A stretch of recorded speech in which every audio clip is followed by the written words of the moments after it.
Indigenous people around the world know that any water is a very healing place for us. It's very good therapy for people that are struggling with mental distress, especially our tamariki and rangatahi. I think one of the biggest mistakes we've made in health is being able to use community. I mean, having trust in community and what they can do. The ability to make some huge changes. I lost my job 20 years. We ended up losing our home. And then 2 years later, losing a son to suicide. So I know that pain. I felt it before. I didn't have to read about it.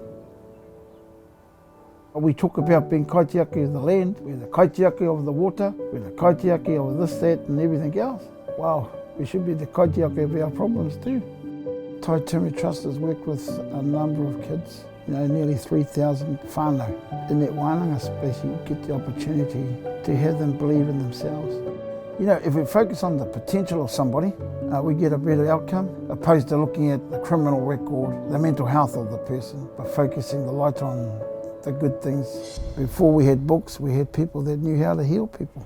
We try and generate the opportunities for our whānau to understand what wellness can look like for them going forward. So we do a lot of activities on the beach, we do a lot of activities in the rivers, we do the mahinga kai stuff, the willikas picking, the diving, all that sort of stuff.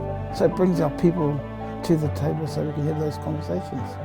My challenge is trying to convert the bureaucrat part of this to say we need to do more of this around the country.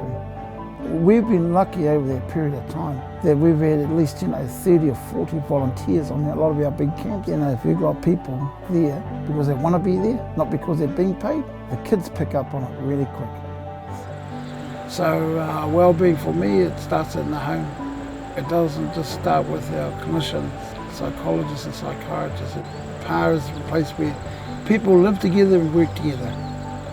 So right now we've just got the basis of a road, some houses going up, and a wellbeing centre, a whare oranga, a place where people can work together around their wellbeing. I think the wellbeing centre gives us an opportunity to serve a community, but also to say to ourselves, to my whānau that are going to be in those homes, we'll have a pau that will represent us standing against methamphetamine and gang pictures. And the only reason we want to do that is that we need to protect the health and well-being of our tamariki and mokopuna and rangatahi. They're the clinicians of the future, and we need them to understand the idea of what kaitiakitanga is in all facets. If what I'm talking about works, we become more aligned with what we do in our community. We have got issues, we've got solutions too. We just need to look around and believe in ourselves. And, it's the people that don't do the normal that we should be looking at, because they do extraordinary things.